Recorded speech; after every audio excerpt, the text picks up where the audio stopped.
This is it.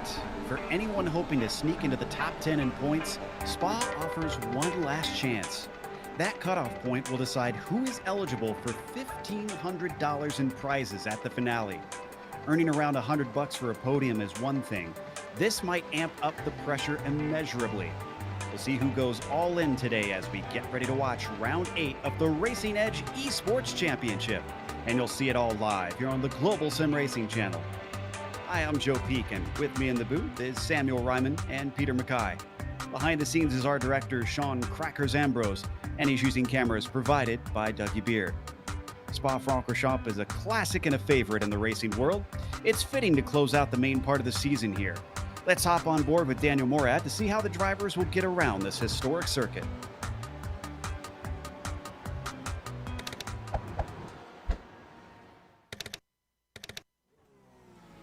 Hey guys, I'm Daniel Morad, and this is your Racing Edge track guide at the Spa circuit, one of the greatest in the world, and we're driving the Porsche RSR. Just crossing the start line now to start the lap into the first turn, La Source, hairpin corner, down to first gear. You want to be tight to the apex on the inside and focus on really clean exits. From this point onward in the RSR, we're going to be flat out going up through the gears, through one of the world's most famous corners, Eau Rouge. As we make the left, the right, and the left, you can afford to cut a little bit at the top of the hill, but you have to be careful for those slow down penalties. So that's something to watch in the race. Down the long straight, this is going to be a very key area for overtaking. We're going to be looking for the 100-meter board, hard on the brakes, down to third gear. You want to be all over the inside curbs. You don't want to go too wide in the exit because you need to set up for this right-hander. Use all the curbs on the inside and outside up to fourth gear. We're going to be revving out fourth. Watch for locking on the front right corner down to second gear. Keep it nice and tight on the inside. You want to use all the curb, but you have to get back over to the right. Use the curb on the inside. Be careful on exit. You will get an off-track penalty there. We have a limit in the races. Very fast corner here, down to fourth gear. Keep it tight to the curb. You want to be all over the exit, but early on power. Another good overtaking opportunity into here. Down to third gear. Keep it tight to the apex. The front end does tend to want to wash off, but you have to keep it tidy because it's a right-left transition. Up to fourth gear, down to third, all over the inside curb. Be careful on the exit. You don't want to go too wide because you will get stuck up on that AstroTurf and lose a little bit of traction. You let the car breathe out, up through the gears now, flat out, up to sixth. With all the downforce, not such a tricky corner. You can take this flat out in sixth gear without any issues whatsoever. Probably one of the most controversial areas on the track. A little lock up there. You want to maximize your braking though. That's so important. Get the car turned, tidy, and on power early across the line to complete one lap here at the Spa circuit. They see a lap around Spa-Francorchamps as the great Daniel Morad drives us around this very long and very challenging circuit. But Sam, I said it before, it feels fitting that we're going to wrap things up here because it tends to be one of the more popular tracks here on iRacing. Yeah, it absolutely does, and rightfully so, because this is a Grand Prix circuit that still has an old Grand Prix feel. There's plenty of overtaking zones. Every corner, except for one, has a name, and that corner is appropriately known as No Name. So, you know, everyone can enjoy having discussions about this course and all that, and it's just got a nice flow to it. It's an enjoyable track to go around. And it produces some great races as well due to the overtaken zones, due to the tricky parts of this track, you know, causing the odd slip up or two. We're going to see a dramatic race today, and I'm not just saying that because of a circuit, but I'm saying that because of what we've seen all season long. I think we're going to end this championship with a thriller. I think so as well. There's certainly a lot on the line considering even though it doesn't win you the money today, it wins you the chance to earn the money next round because all 10 drivers, top 10 of the points of each class will be eligible to compete for that money at Bathurst. Speaking of which, let's head over to Peter, who's got the GTE points here. Yeah, and at the moment it's Alex Simonic who is very much in control, 17 points ahead of Caden Bin, with Daniel Morad moving up to third after his podium last time out. Equaled 78 points back is Nick Rowland and Giuliano Romagnolo, with Alexander Davidson 82 points back. We've got to look a little bit further down for that top 10 bubble for the guys getting through to the shootout, and that is going to be a very busy battle, and we will keep you up to date with that as the action progresses. And of course, there's also the GT4 class fighting for their own cash prizes. Sam, I know you've been doing the math on this, so you're pretty well versed in how things sit. Yeah, well, you don't need to do a whole lot of math to work out that if this was a traditional format championship, Andrew Warren would have won it by now, despite the fact that he wasn't competing in this class last round in Spain, and he's not here again tonight, but that doesn't matter. Honestly, the battle I'm going to be keeping my eye on is one off of this chart. See, as close as these points are, all of these guys you see here are safe to proceed to Bathurst. The drivers from 8th on back in the points are not, so that includes Manning, Nye, Schrader, and the likes of Bailey, Steinhausen, Stone, and Zinn could try and punch their way in with a good finish here today in Spa.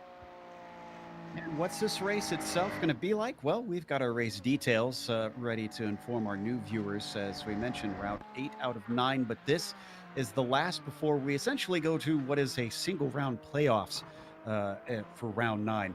Now, the two different classes are the GTE class, which has the Porsche 991, and then the GT4 class, which has the 718 Cayman that you can drive. It's a 40-minute race, so no pit stops expected out here today. And they can win some cash as well today. Each of the podium finishers in each class get some money in their pocket for their worries. And then, of course, they have a fixed setup in this series, so drivers don't have to try and fiddle with the car to find speed. It's all about getting out on track, getting the practice, and seeing how quick you can go once you hop in that seat.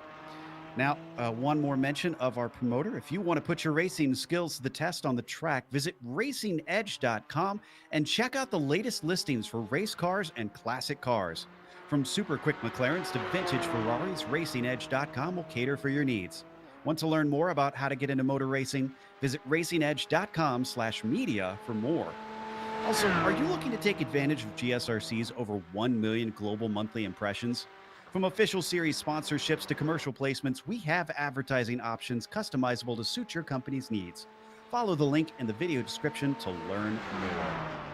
Right now, they've got qualifying underway, and unlike as is typical here, Peter, we have some time to actually follow the qualifying because usually the laps are so quick, we're just catching the last of them, but it takes so long to get around here.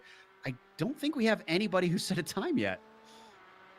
Yeah, we're watching closely. We're very patiently waiting for our drivers to start coming over the line and start posting some times. And here at Spa-Francorchamps as well, I think it must have the strictest stewards of any track on iRacing, because if you just step over the edge of the curb, you'll be given an off-track penalty. And in qualifying, that's critical because that invalidates your lap. And with only 2 flying laps, this, I think, qualifying is going to be as critical as it has been all season, especially for our drivers who are in the mid-pack, who are trying to get that final spot in the playoffs. Yeah, no doubt about that.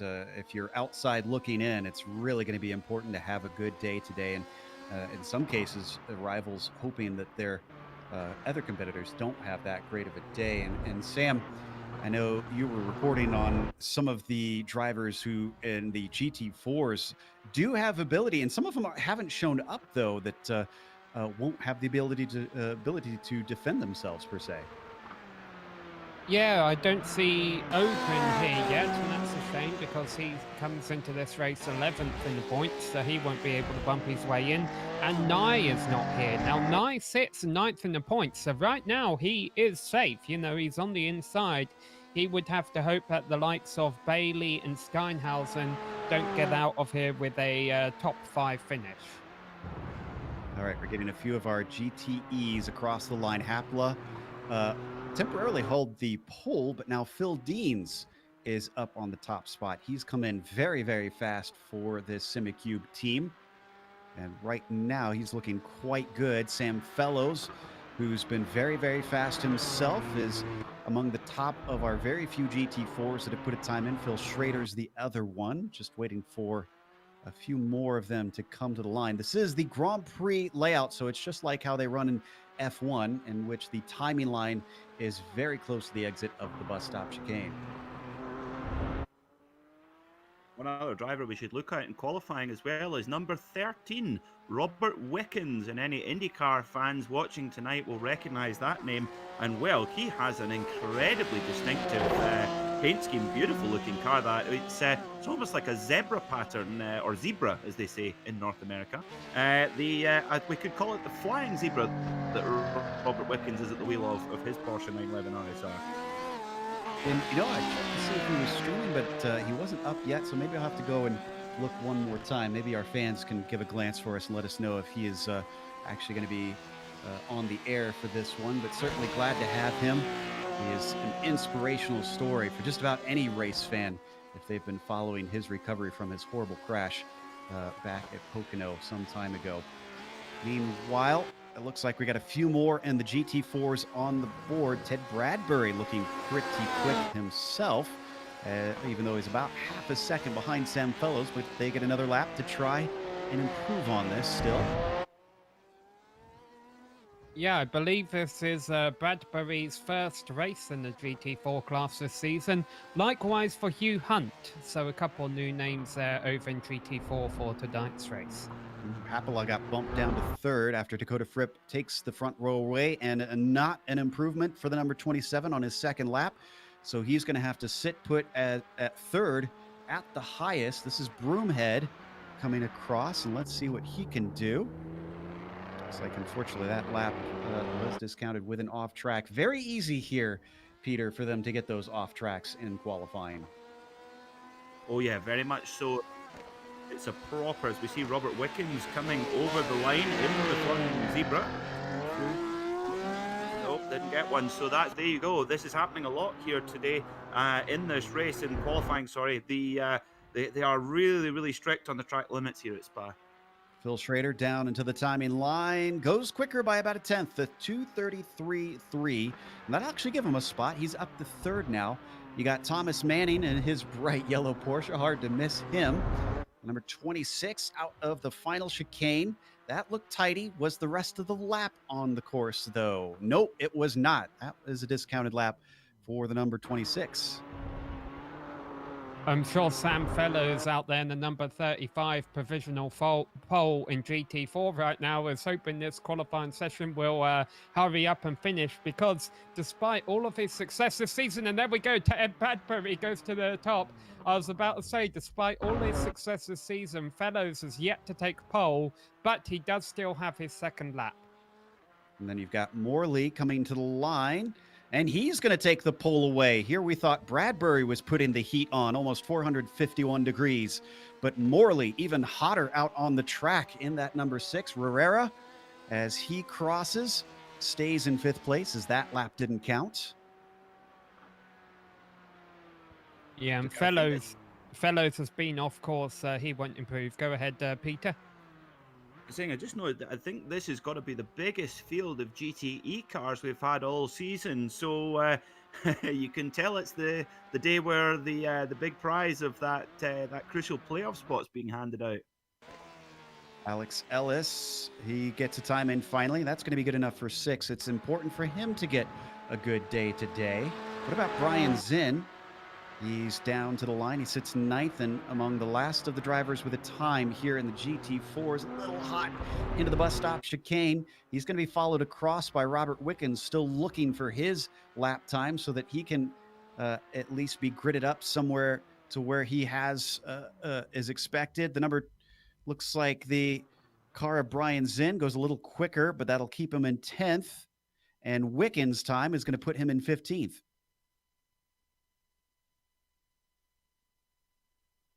So as the clock ticks down, that's the end of our qualifying.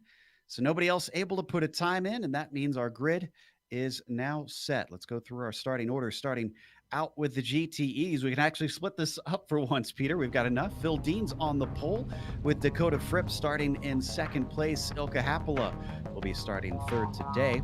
You got Alex Simonik in P4 with Alex Herrera next to him in fifth, and then another Alex after that. Ellis starts in sixth spot. Breaking that up, it is Nick Rowland starting seventh, and Alexander Davidson, back to the Alexes, in eighth position. Daniel Morad only good enough for ninth today in qualifying, and Caden Ben mysteriously also slow with 10th here, Peter. Quite difficult qualifying for Caden Ben. He's had a few of those this season. Next along in 11th is Stephen Jeffrey alongside Tay Kim. And then it's Andy Cantu and Andres Preto. And then on the final row of the grid in GTE, it is Robert Wickens and Aidan Shadbolt. Michael Morley will lead off the GT4 field ahead of Ted Bradbury. Sam Fellows will start third ahead of Thomas Cope.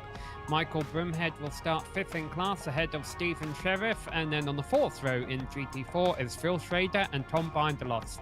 Thomas Manning and Brian Zinn are the 9th and 10th fastest GT4 cars and the last cars on the grid who will have a timed lap.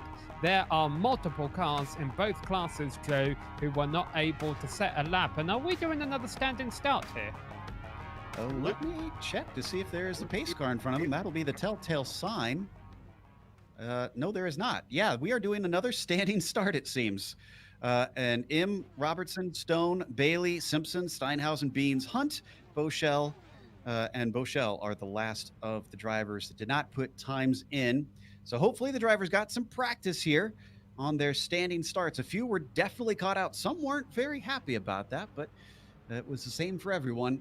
You can see as the engines start to rev now, the lights are up. It's a long wait. Green flag is out.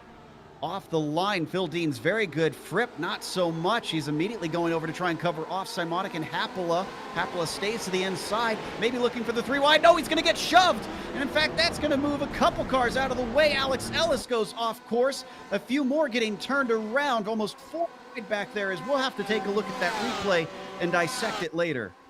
Michael Morley, pole sitter in GT4, jumped at the start and then made contact with Thomas Cope in the first corner. It's been a very chaotic start in the GT4 class. Deans is looking and Broomhead has crashed. Broomhead crashes coming out of Radalon. And more cars, unfortunately, scattering. You could see in the background there that we're having to take evasive action. We head up to Simonik now, who is in third place, trying to challenge Dakota Fripp. Phil Dean's in front of him, but we've seen this before. The 3 teammates have stretched away and can fight amongst each other, but will they fight? Well, they said the Alex Simonik assured us that they were fighting last time out, but I have to say I remain unconvinced. But today might be different because, of course, Simonik, he's safe in the playoffs, but Phil Deans, he is the one who could throw a little bit of, he could throw something in the ointment here. He's on 40 points right now, so he needs a good bag of points to ensure his safety in the playoffs. Look at this mess heading down into Puan. These are GTE cars trying to get through the GT4s, being led by Wickens, going way off the course to try and avoid them. That's Davidson and Jeffrey. Thankfully, somehow they come out the other side without another incident. Sam Fellows is leading that GT4 class as well, Sam. Yes, the Fellows, they were basically 4 wide heading into the first corner at the start there for the GT4 start, Joe, and there was a bit of contact, but they all got away with it initially. Michael Morley's black flag has been cleared, so despite jumping the start, he will not have to serve any kind of penalty because he gave up the lead into the first corner.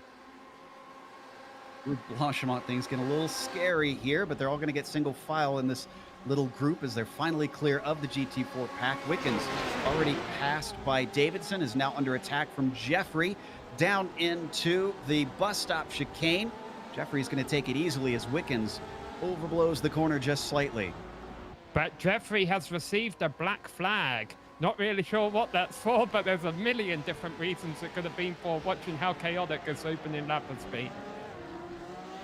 quite easily been. Yeah, it looked like Hapola was basically just shoved forward. We see it all the time at La Source in turn 1, where we saw it with Fernando Alonso and Charles Leclerc getting to with I think it was Nico Hulkenberg actually who punted them all together. So it's very much a danger spot, that turn 1 La Source hairpin. Much has changed up at the front. Dean still leads Fripp, who still leads Simonic. The gap between themselves and Hapola, who's recovered well from that shove. About 3 seconds back, and he's still in 4th, but he's got a gap to try and make up. There you see him on screen now. He's leading ahead of Tae Kim, Nick Rowland, and Alex Herrera, as well as Aiden Shadbolt, following relatively closely. Stewards have got a lot of work here, and there's plenty of chatter over the radio that we're hearing behind the scenes between the drivers' teams and our live steward. And they don't have a lot of time to figure it all out, though. It's only a 40-minute long race, but remember, a lap around here takes 2.5 minutes, so these laps will click off, in a hurry. There's not going to be a lot of them. True. So not too many opportunities. As we watch these GTEs, you can happen an eye on Tom Binloss and Thomas Cope, the two Toms fighting hard. In fact, way off track there for Binloss, who's only going to get an incident point, and I believe they don't have a DQ limit for those here today. But Cope stays right behind him, his teammate continuing to hound him, and that's Steven Sheriff back there in 6th place in the 993. Well, Binloss got an amazing start, though. He was able to get through all that opening lap carnage we saw in GT4 class. He started quite far back in the GT4 field, but here he is, 4th in class right now. But now he's starting to pay the penalty. He's got a bunch of cars behind him. Now his teammate, Cope, is being kind of nice to him, but I think Sheriff's getting a little impatient and he wants to find his way by these two purple cars. Side by side through Blanchimont, and everybody's going to stay on track, but look at how much Binloss was slowed up. And now not only is Sheriff coming through, but that's Thomas Manning, all for position. Manning almost runs out of track, nearly getting squeezed off, looking for 3 wide. Holy cow, and now another car joins the fray. That is Doisich back there in the number 44. So Binloss has just lost 4 positions there. There was a little bit of Rubbins racing, but nothing more than that, and they all got through. Sheriff keeps his position over the car behind. Just an update, guys, at the front of GTE. Interestingly, Simonic going straight on at the bus stop here at Spa. And that's sorry, now he has to drop that back battle on behind screen. his teammate. Sorry, the battle that we just ducked away from Sheriff, side by side through Eau Rouge, got shoved off. My goodness. Let's take a look at the replay, the 993, and I believe that was Doisich next to him.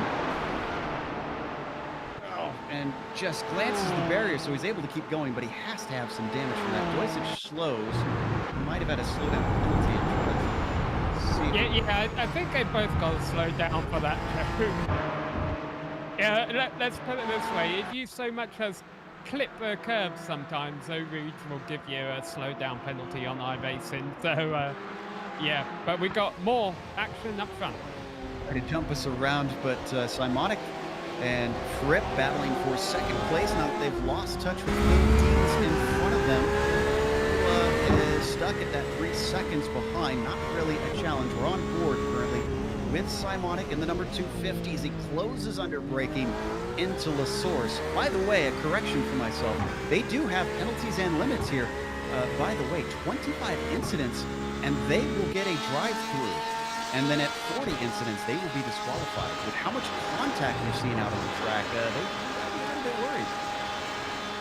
Just had confirmations, guys, that Stephen Jeffrey was given a 30-second stop and hold. So not only just a drive-through in this incredibly long pit lane here at Spa, given a 30-second stop and hold. So he's obviously been apportioned the blame likely for the turn 1 incident. He is in the GTE class, so that's quite likely. And also Alex Simonic getting past Dakota Fripp there, so he moves forward. Phil Deans, that's big for his championship. Remember, he's come in late in this championship, so he's on 40 points. coming into this race, but set to score a maximum of 25, so that would put him in safely. However, Alex Ellis, who's on 28, he will score 0 because he is out of this race already. Oh, shame for Alex Ellis. And if you're wondering how to tell the difference between these two teammates, Fripp has the pink rear wing, and the black rear wing belongs to Simonic behind him.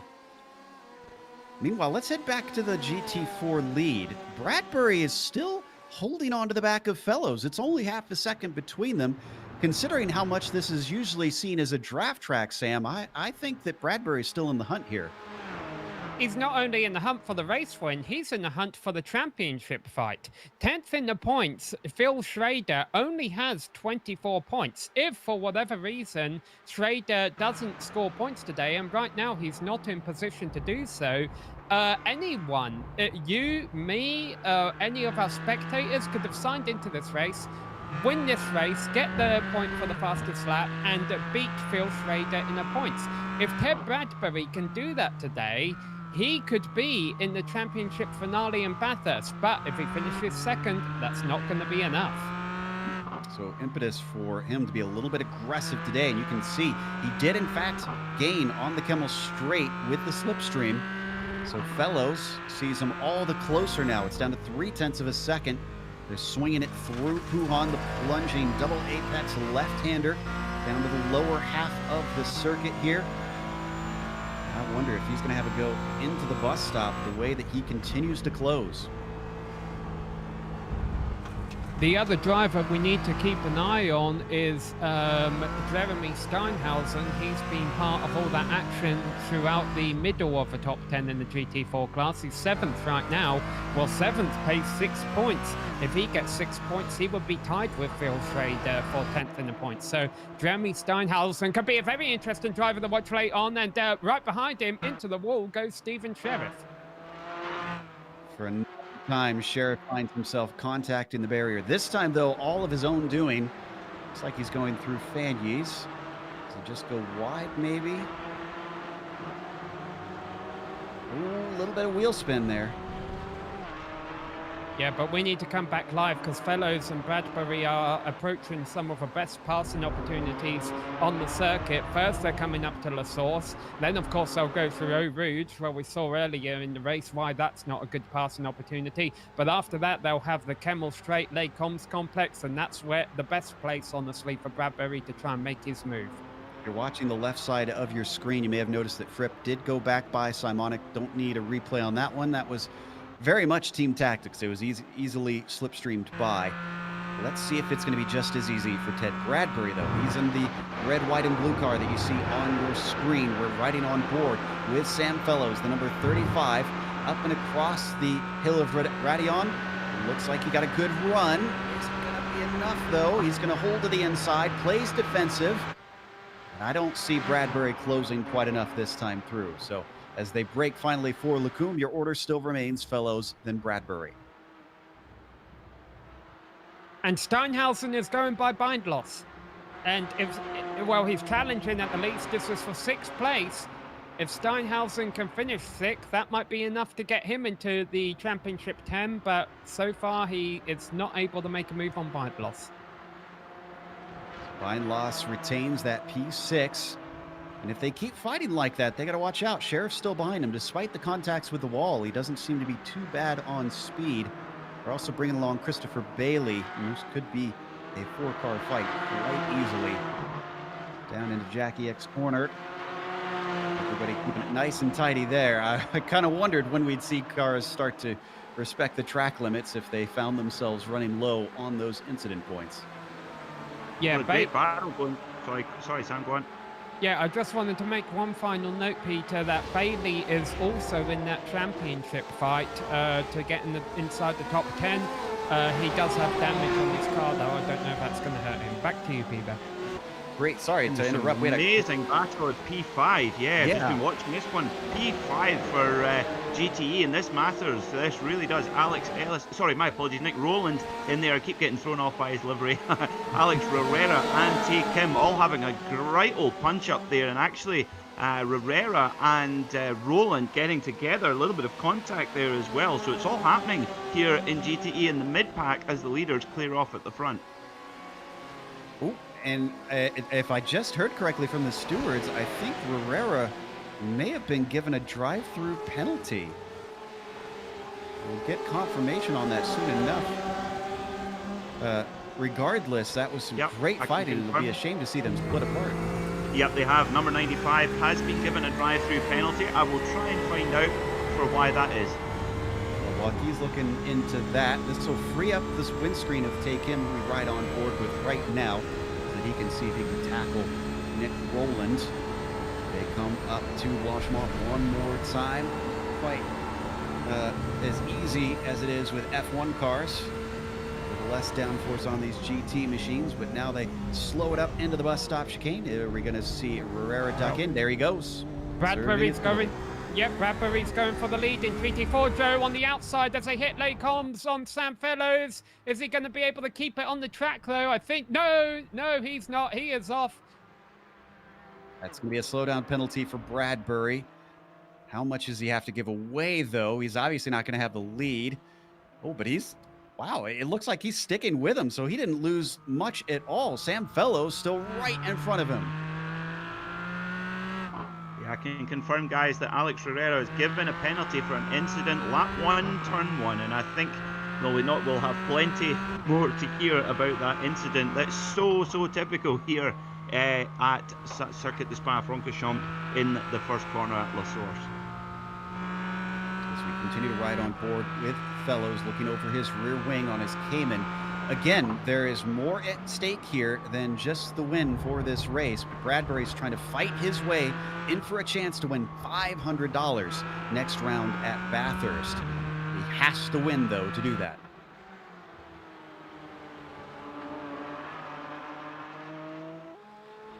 This has been pretty ideal conditions for our drivers, even with it as sunny out as it is. Unusual here at Spa. 23 degrees Celsius, that's of course 74 degrees Fahrenheit in regular terms for those of us here in the States. But Nelson to Steinhausen, it's getting personal, they both reckon, Sheriff is in it, 3 cars involved, 4 cars, all 4 of them, a massive wreck coming out of the corner. And that is by loss on his lid. My goodness. Wild stuff. This was coming out of Stavilo. See if we can dissect this one. Steinhausen turns in. Oh, and he just gets tipped. Bindloss, unfortunately, right in front of Sheriff with little time to react. He gets tumbled over. And then the 4th car involved looks to be Bailey. The leaders had to feel. See there, Phil Dean's going past there as well. The leaders having to make their way through that wreck, but it looks like they have got through safely, thankfully. But whoa, big stuff in GT4.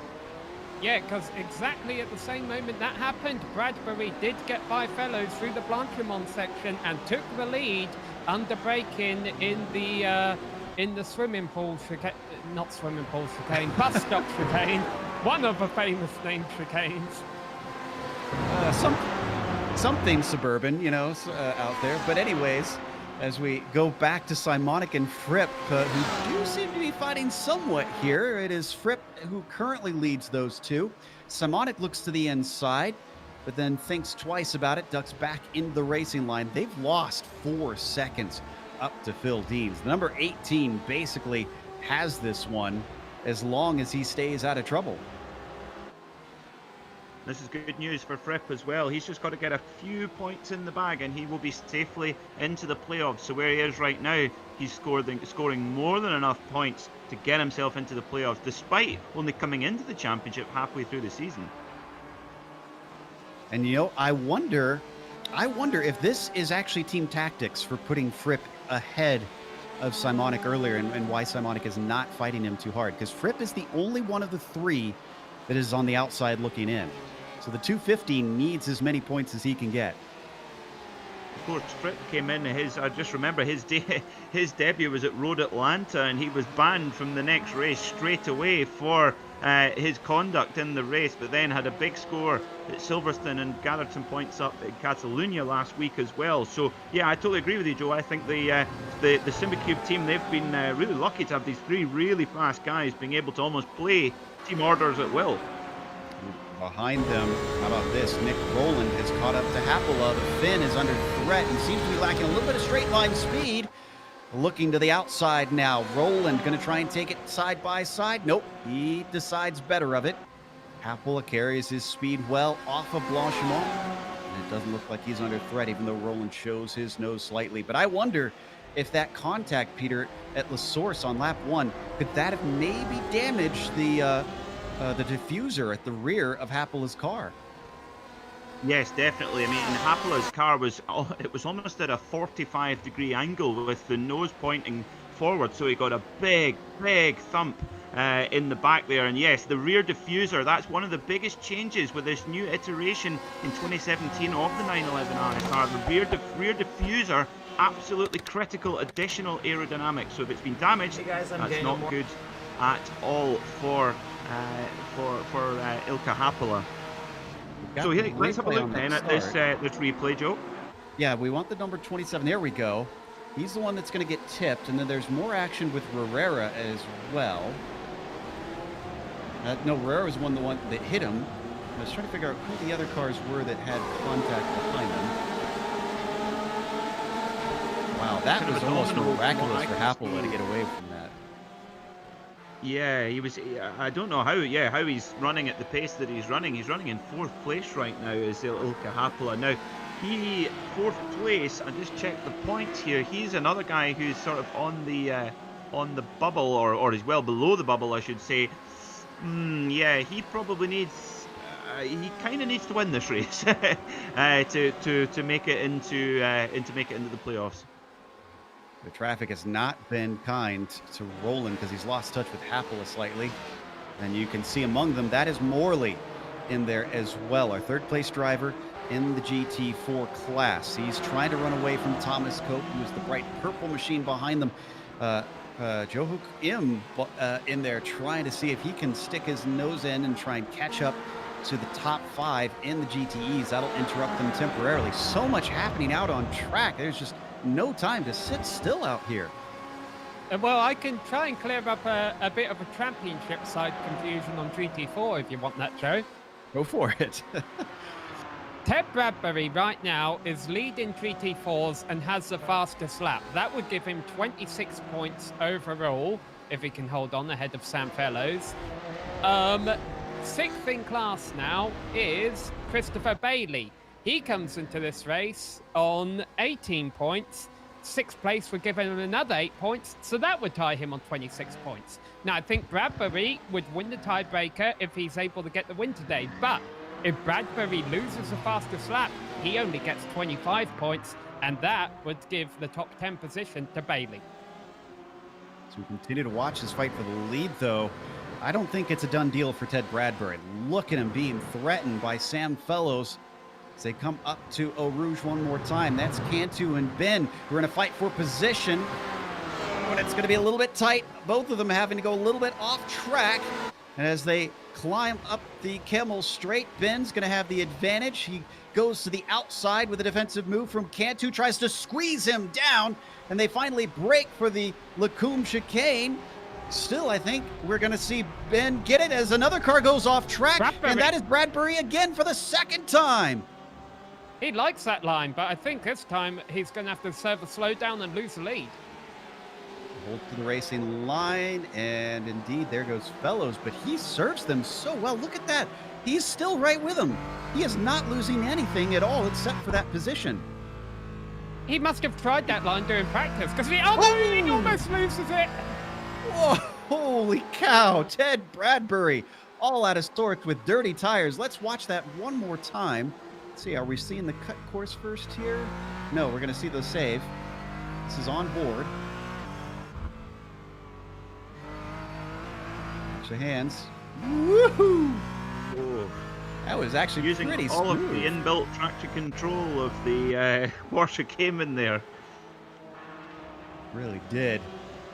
And still, he's only 8 tenths behind. He didn't lose, but a couple tenths to the car ahead with that save. Daniel Morad going to split them now, as they also have Alex Herrera go by.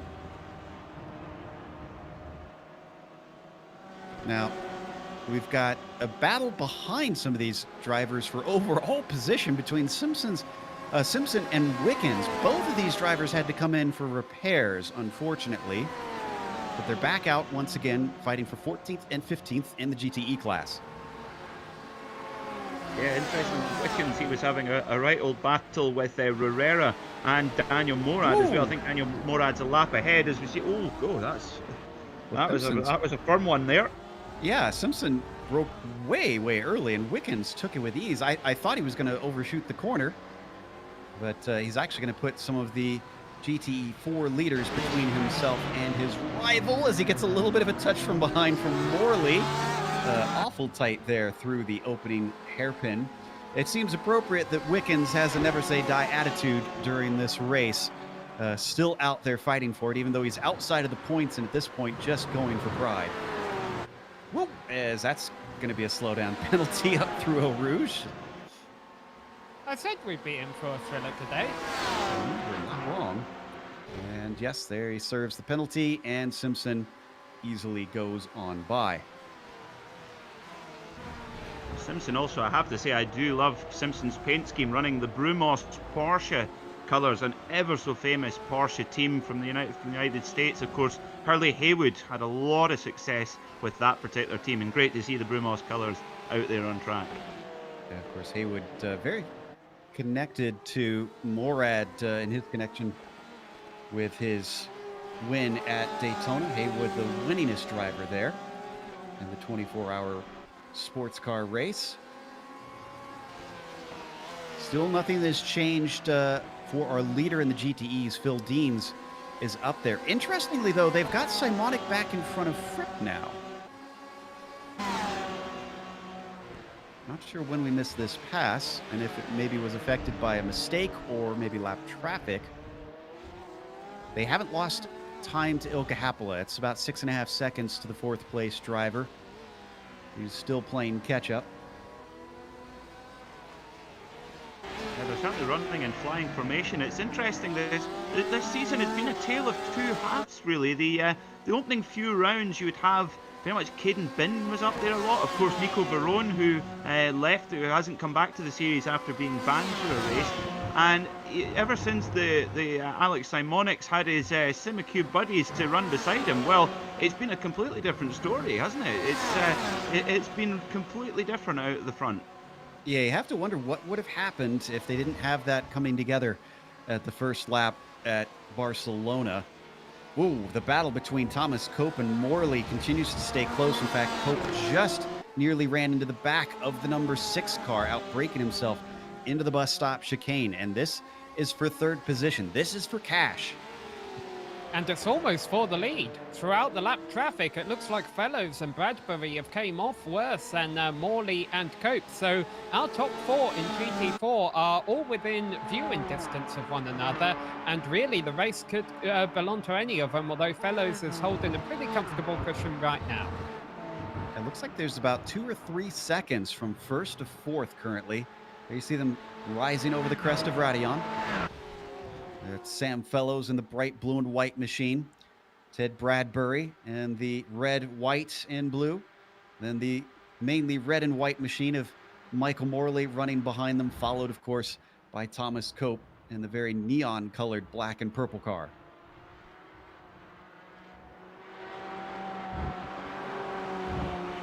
Well, we've already passed halfway through this race. So much has been happening. They're starting to get towards the end of things. Looking at 4 or 5 laps left to go, I think. Seeing 5 at the line for Phil Deans currently. And that line's actually coming up very quickly for Phil Deans. There you can see our leader in the GTE class has extended it to 5.7 seconds now over Alex Simonic. And again, Deans is able to compete for the $1,000 prize come next round, as currently he is solidly within that top 10 group in points. Unless something dire happens to him, and a lot of other drivers are able to overtake him, which he is within 12 points of Alex Ellis, but as we mentioned, Ellis is done for the day. Fripp is his next worry. But, Well, yeah, we're not seeing a whole lot of lap traffic issues going on right now, Joe. There was a lot of action for a moment, and that's kind of died down a little bit again. But the problem is I think the GTE leaders will be catching the GT4 leaders right again when the clock strikes 0. So that it could we could be setting up for a very interesting end to the race here. Lock up there from Alex Simonic coming down into the Brussels hairpin. That's you can tell these guys are pushing anyway with Simonic and Fripp. They're having a really good old battle. I'm sure they've got a big smile on their faces behind the wheel right now. Of course, Simonic, he's safe, and Fripp, where he is right now, he's going to gather plenty points to make sure he's got his spot in the playoffs. All looking good right now for the SimRacing guys. Yeah, Dakota Fripp at 27 points needs to overtake either take him or Nicholas Verone. Verone's not here to protect himself, so that'll be a little bit easier. Kim, though, where is Kim right now? Kim's actually behind him, so he is gaining points on him. Kim's actually trying to catch Im up ahead of him in the number 24. There you see him in the red and white machine coming out of Stavolo. Whoa, both of them going very, very wide. Yeah, I think take him, he'll get a slowdown penalty for that for sure, using way more than the track limits there in the 777, but he's okay. He's the guy on the very much the preferable side of the bubble, so he's going to gather enough points. He's already got enough points, if you like, to keep his spot at this point. As they come out of the bus stop, down to complete their next lap. 18 seconds behind our overall leader. We already heard Sam mention that things have spread out significantly by this point in the race. A little wide at the apex of La Source for Im, but still Take Him's not able to do anything with it. They plunge downhill once more. It'll compress at the bottom over the creek of Eau Rouge.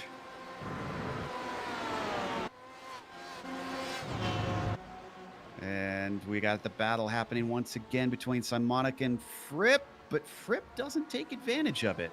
He closed in quite a bit and didn't go on the attack, interestingly. Yeah, they're getting some traffic now, though. This is where it could really matter now. They've got one of the GT4 runners in front of them, so Simonic, he's got to be the front gunner. And they splits them. Dakota Fripp gets stuck there, and Simonic able to use the GT4 car as a bit of a pick there coming out of the Jackie X corner. So that spreads them apart. That gives us a chance once again to look at our GT4 lead between Fellows and Bradbury. Despite 2 slowdown penalties, and despite nearly losing the car and almost binning it, Ted Bradbury, if I could say his name, is only 7/10 behind Sam Fellows still. This has just been an incredible run. You have to wonder if Ted could lessen the mistakes, how fast would he be? Well, right now, if you head over to gsrc.tv, you'll be able to follow along with live timing and scoring during this race. And why you want to do that is to make sure that Ted Bradbury holds on to his fastest lap. Because remember, winning the race is not going to be enough to get Ted Bradbury into the top 10 in points if Christopher Bailey finishes 6th. And right now, Christopher Bailey is in 6th. Bradbury needs to win the race and get fastest lap. Right now, he has fastest lap, and is he going to go off for a 3rd time? Almost. Oh, and now not only is he going to pay for that one in time, but look behind him. Morley closes in. If he loses that 2nd place, it'll certainly put the nail in the coffin on whether or not he can go through. Last thing he wants is to be slowed up with a battle for 2nd place when his eyes have to be on the prize of the top step of the podium. I almost feel like he should have aborted the chicane again. He didn't lose as much time when he did when he did that. Looks like he's recovering a little bit here, but his time up to Fellows is up to 1.3 seconds. Behind him, Morley isn't quite. Oh, and another mistake. Another mistake from Ted Bradbury. It's these chicanes. Oh my goodness. Maybe it's his tires. Peter, Yeah, Peter, I think you have a bit more experience behind the wheel of one of these cars. Could Bradbury's tyres be causing him problems? I wouldn't say so, no. I wouldn't say so, particularly the GT4 car. It's got quite a lot less power than the RSR. Yeah, I would be surprised if his tyres were causing him problems. I think it's more so, I think it's the point you make that he knows that only a win will do, and also only the fastest lap will do. So he's kind of doing a race and a qualifying session all wrapped into one to try and get that last spot in the playoffs. That was close coming through the bus stop chicane. Morley once again finding Thomas Cope nearly trading paint with his bumper through that chicane. And we did hear a driver last night in the PRL GT4 Club Sport Series talk about how important preserving the tires in these GT4 cars are. And he had immense speed towards the end of the race. So I suspect we're seeing the reverse here for Ted Bradbury, as now he's definitely under threat.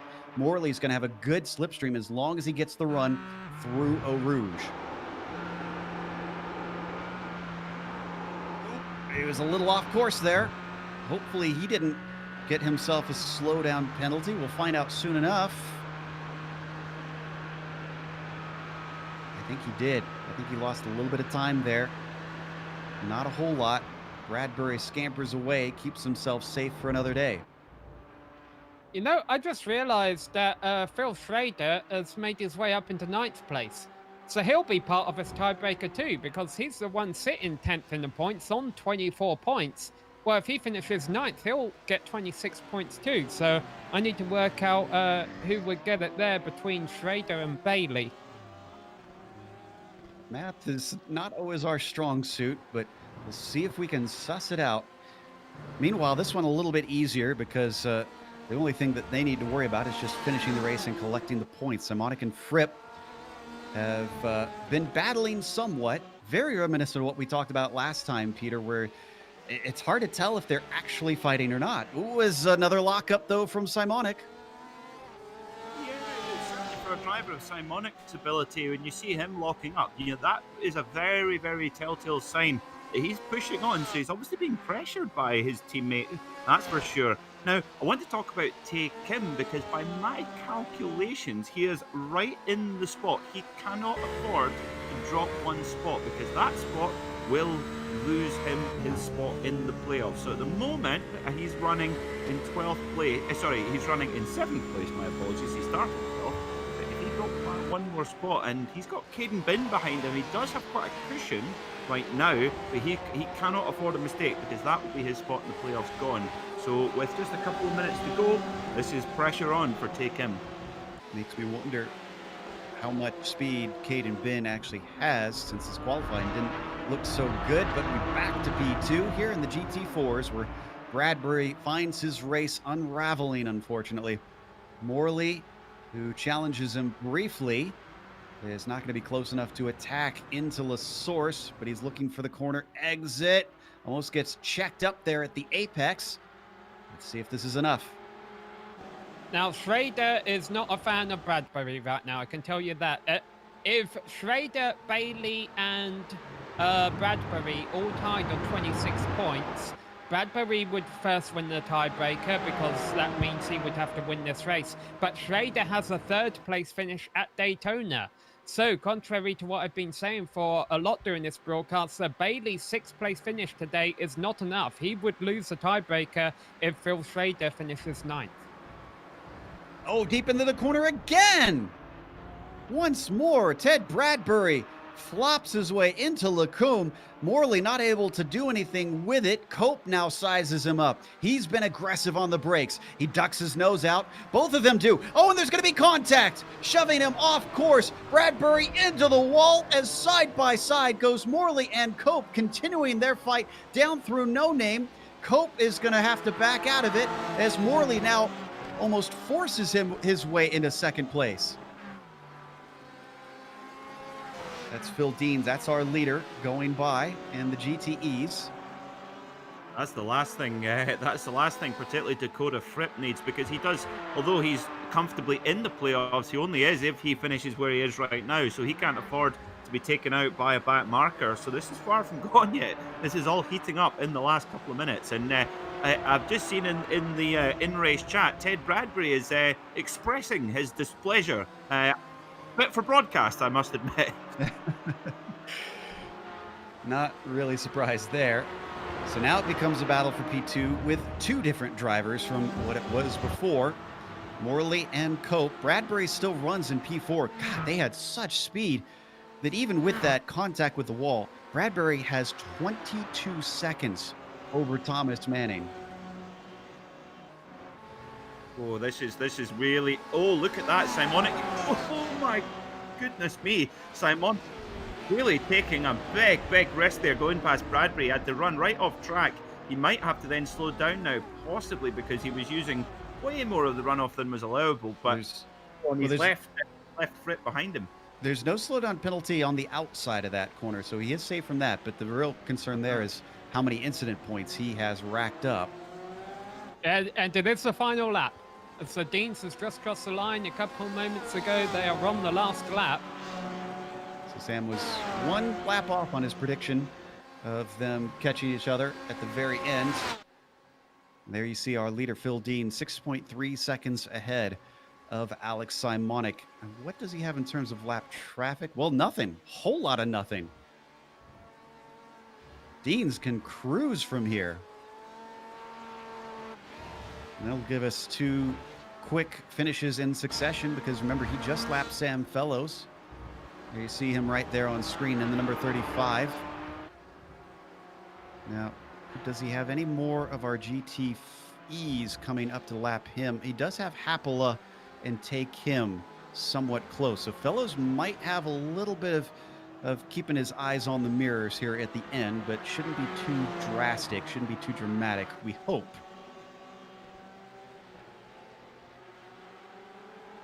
Just an update on GTE on our.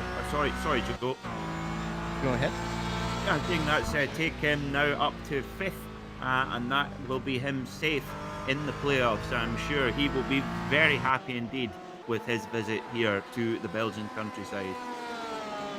We're right in on board with Morley looking back at Cope. There you see him on screen once again. Morley in the red and white machine, trying to fend off for that second place. It's going to come down to the end. A little bit of look to the inside, but Cope has to resist the urge. And we're almost done because Phil Deans just came through Blanchimont. One more braking event to go for the number 18. It's another victory for Phil Deans here in the GTE class. The number 18 wins here at Belgium and takes over $100 as well as having a chance at the 1,000 next round. Behind him, Sam Fellows. Oh, there's a battle going on back there. That's two cars for position. M and take him. Oh, and he coats into M. Unfortunately, shoves him off track, but Fellows is able to survive. The damage isn't too bad. He gets to the line, and Sam Fellows is going to win here in Spa-Francorchamps. That's going to cost him a lot of positions, though. He was in a tight battle for 5th place there. And what is that going to do to his chances to get into the top 10 in points, too? You have to wonder. By the way, Morley beat Cope to the line, so Morley takes second, Cope in third, and there's... Oh, that was net code. Big net code between the two drivers. I think it's interesting, guys. I was watching Im and Kim coming through there, and I actually thought that Jehok Im, the driver in the 24 car, who looked like he was going to get turned, well, he looked like he got turned around there by Sam Fellows, but they went past both one either side of Sam Fellows, and take him having to take the same evasive action that Simonic had in the previous lap, and they basically chopped in front of Fellows. So actually, I don't think you could lay any blame at Sam Fellows' door there at all, because they basically chopped in front of them and then charged on the brakes, and Fellows was into the back of them. So I think that's just a racing incident there.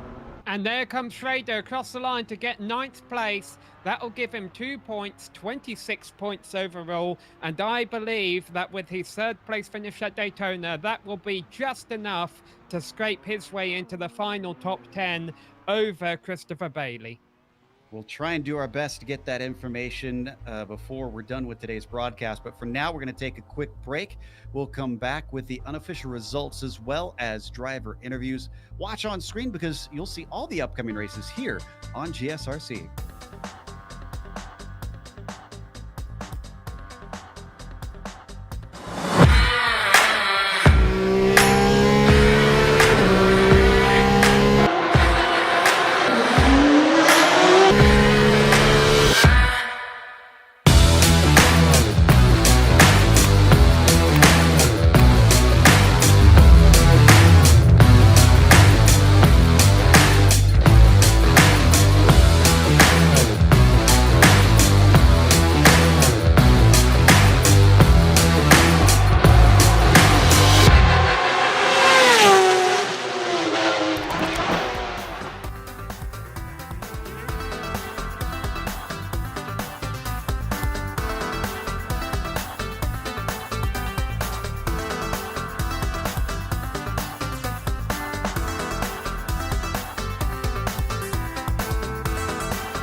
Welcome back to Spa-Francorchamps. We just watched round 8 and the last of the main season for the Racing Edge Esports Championship. Next round is going to be the playoffs, and we should have our top 10 decided on who gets to compete for $1,500 in prizes.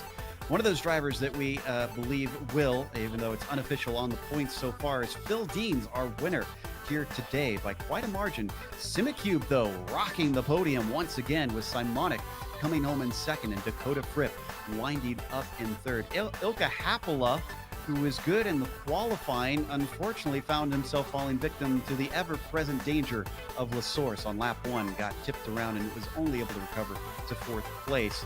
Take Kim finished P5 with Caden Bin in the 6th position. Alexander Davidson was 7th and Andy Cantu was P8. Daniel Morad finished 9th today with Alex Herrera coming home in 10th after a penalty in mid-race. Johuk Im was 11th, and Nick Rowland, 1 lap down, wound up 12th. Sam?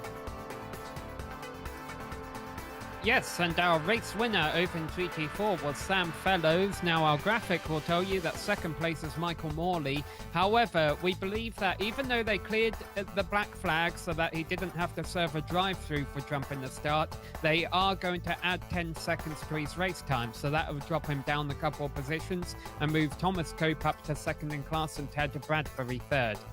Thomas Manning came across the line 5th in the GT4 class, ahead of Christopher Bailey.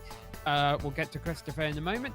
Stephen Sheriff, 7th in class, ahead of Brian Zinn in 8th in class. Bill Schrader, 9th in class. And by my math, with his 3rd place finish at Daytona, that is enough to break the tiebreaker over Christopher Bailey and to move himself up keep himself rather in the top 10 in points.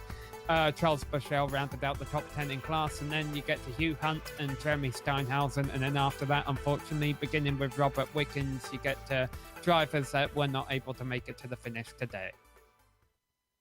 Looks like we've got our 3 podium finishers for the GTE class ready to talk to us, and they win as a team, they talk as a team, because we are bringing in Dean, Simonic, and Fripp here together. We'll start with our winner, Phil Deans. Phil, you managed to get up to the front and you managed to pull away. It seemed like once you got up there, there just wasn't much of a threat. You just had to slice through the traffic.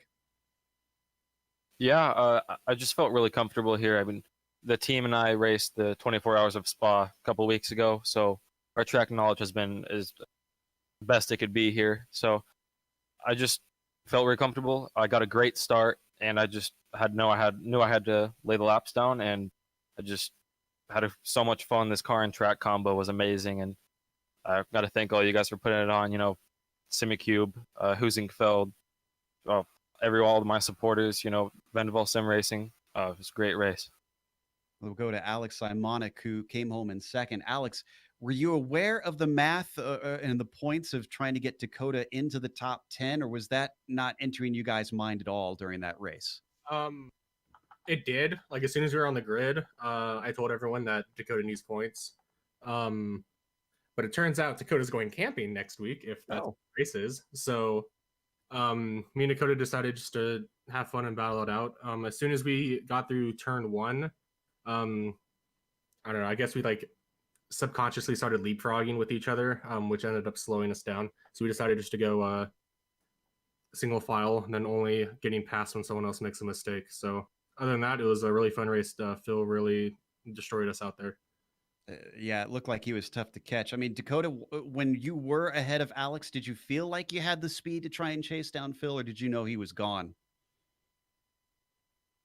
Yeah, I mean, Phil's quick, so I mean, it was just a lot of fun trying to hold on to him in the opening laps, but made a mistake and went braked a little too late into the bus stop, so that kind of messed up my chances a little bit there. Because then I think we were about 2 seconds or so back at that point, and then it was I was just kind of battling a little bit with Alex. Then we lost a little bit more time, so I just figured. I mean, Phil's really quick, so I mean, if I made no mistakes, then it would have been a different race for sure. Ifs, ands, or buts, the arch nemesis of every driver. But let's go back to Phil Deans, our winner, for one more. Phil, obviously you're in the hunt for the $1,000, considering your pace that you've shown since you've arrived here in this series. Do you feel like you've got a nice grand in your pocket come next round? I wouldn't say that.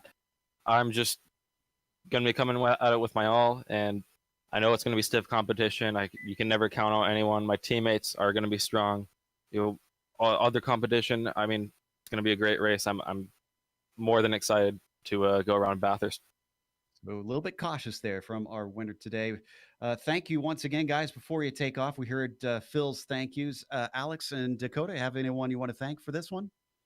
Yeah, just to reiterate with Phil, Venaval SimRacing for being an excellent organization for us to race with, as well as our sponsors Simicube, Draw Once, and Valco FI. Echo Alex said. I'd like to thank Vendaval SimRacing for the support, and all my teammates for the support, of course, because I didn't do that much practice beforehand. But thanks to having good teammates to look at data and look at how they're driving around the track, it helps. And I'd like to thank Valco and Draw Once and SimuCube.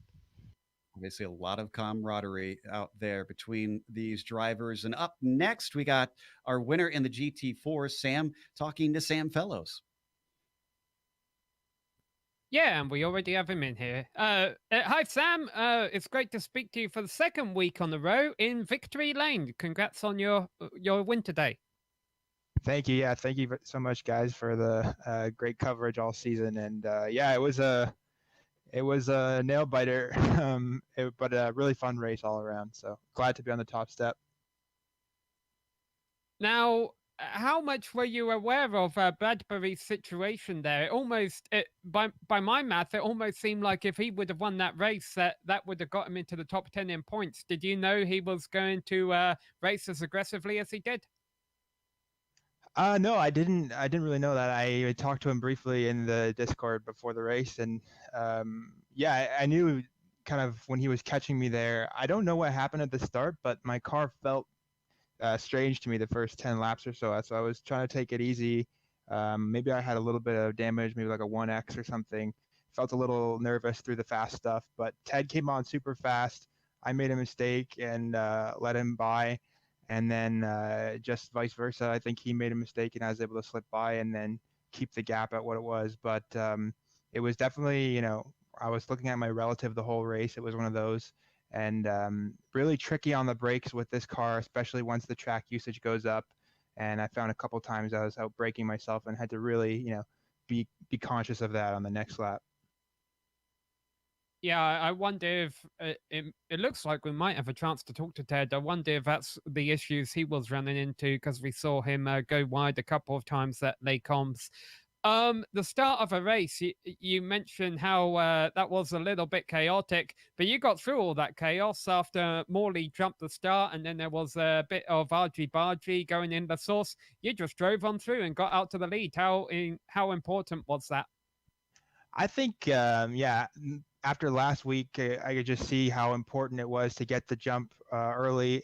And yeah, Morley definitely tried to close the door on into the source on me. I just, I knew that was my best shot because he's really quick as well. And so I just kind of hugged the the wall there and managed to get on that inside line. And I knew that's all really I had to do is hold that inside line and hug the wall and then, just cut clean laps from there. So that was definitely the moment, I think, aside from some of the battles later on, that was a big key.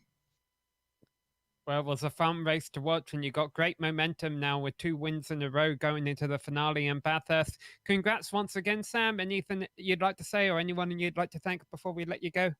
Yeah, just thank you guys once again for the great job and coverage you've been doing all season. And yeah, thanks to some of my real life sponsors, Peloti Shoes, Durham Tourism, FAF Motorsports, the Straight Pipes, and shout out to all my family who's tuned in. I've got family that's kind of in lockdown all across the continent. So thank you to everyone who's tuned in, and I hope we can all hang out in better circumstances sometime soon. That was our winner here in the GT4 class. Up next, we've got second place, promoted to second place in the GT4 class, with Peter talking to Thomas Cope. Thomas Cope, welcome to the GSRC commentary box. That was certainly an eventful race that we've come used to expect in the Racing Edge series. But we'll start off with lap 1, turn 1. Tell us about your view out of your windscreen at that particular incident. Yeah, I would like. That's a big one for me. That race, T1 for me. I felt I only had one car on my inside, and I've apologized to Michael. My spotter didn't say anything. Michael told me 3 wide, and yeah, like I only thought there was the one car on the inside, and apparently he was there as well. So I would like to say a big shout out to him. Just unfortunately for that incident, he came out. I feel he came out worse from it, even though he was in front of me. But yeah, it is what it is. It was a big incident and probably decided a lot of the GT4 class results, to be fair. Now, I know, Thomas, you've had certainly some of the most colourful liveries for us across the season. Tell us about the paint scheme you've got on your car today. I see you've got an earplug sponsor. Yeah, that's a big one. I would have liked to said, and I'm happy you brought it up. So our team, Team Oblivion Racing, team for iRace 4 in iRacing. We have a couple of the guys also racing in this series who you might have seen their liveries throughout the race. Yeah, Stops Earplugs, they've just recently sponsored us as a team, which is really big for us as a team, which is our first sponsor to get us sort of on the map and get us going, because we've moved into taking this all seriously as a team. So we've just been a bunch of friends who have a bit of a mess around sometimes and do the odd occasional fun races. So they're doing a lot for us. So I'd like to give a big shout out to our new sponsors, Stops Earplugs, and feel free to go and check them out, stopsearplugs.com. To do some really good earplugs. Fantastic. Well, I have to say, if I'm ever on a long flight, I'll need to when we get back traveling again, I'll need to go and get some Stops earplugs to help me sleep on the long-term flight. Thomas, thanks so much for coming in to chat to us in the GSRC commentary box, and looking forward to seeing you go in for the big cash prize in the playoffs at Bathurst.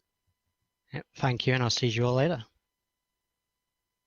That was second place, Thomas Cope. Promoted up to third is Ted Bradbury, who was fighting for the win for much of the race. Before we get to the controversial moment towards the end, Ted, let's talk about leading up to that. It seemed like you were having trouble with a number of the chicanes, outbraking yourself. Was it the tires or what happened? I think I was just making silly mistakes personally, like me being inconsistent, just personal mistakes, if I'm honest. Then let's talk about with 2 laps to go, you were in a fight with Morley and Cope, and you found yourself a little unceremoniously put into the sand trap. What's your take on the event? So I guess I made a mistake the corner before, so they were on my bumper at the back, and he obviously missed his braking point, probably not on purpose, as he's apologized to me.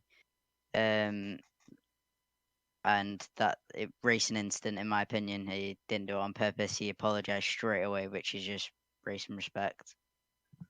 I'm glad to see that there's no hard feelings there, but unfortunately, by our math, it did cost you a chance to compete for the $500 next round at Bathurst. Do you still going to come in and try and see what you can do just for fun? Yeah, for sure. Like, I've enjoyed this championship so much. As even next season, I'm hoping to come back stronger. Well, we look forward to seeing you again. Congratulations, at least on a podium, even if it was a little bit not how you expected to wind up. And hopefully you'll see good results when we go down to Australia. Thank you. Ted Bradbury, our third place finisher after a little bit of shuffling around from the results at the end of the race. But we're going to close things up here for the Racing Edge Esports Championship with a big thank you to our sponsor, Racing Edge. Again, if you want to check them out, you can go to racingedge.com. And also, if you're looking to advertise on our channel like they do, you can go to our website, globalsimracingchannel.com, where we've also got a link in the video description below to learn more, and you can find out how you can advertise here on GSRC. Of course, a big thank you goes out to the companies that provide the software and the hardware for our broadcasts that are listed here on your screen. And additional thanks go to June Lalonde, who provides our wonderful music. see the screen for how to get a hold more of her great work. Thanks to the team today, Sean, Sam, Peter, and Dougie. If you'd like to find out more about GSRC, including upcoming races, you can find it at globalsimracingchannel.com. There's also our social media, which is at GSR Channel for Twitter. Facebook is Global Sim Racing Channel, and Instagram is GSRC_Graham. If you'd like to support us, we've got a merchandise store linked down below in the video description as well. And while you're down there, just make sure and subscribe to the channel so you don't miss a moment here on GSRC. The next race is going to be at Bathurst. That'll be Tuesday, August 4th at 7 p.m. Eastern. That's for this series. But right up next, we have the PRL GTE Sports Car Series coming up in just a few moments. We also have upcoming races for other series listed on the screen. So check those out and mark them down on your calendar. But until next time, race clean, race hard. We'll see you on the track.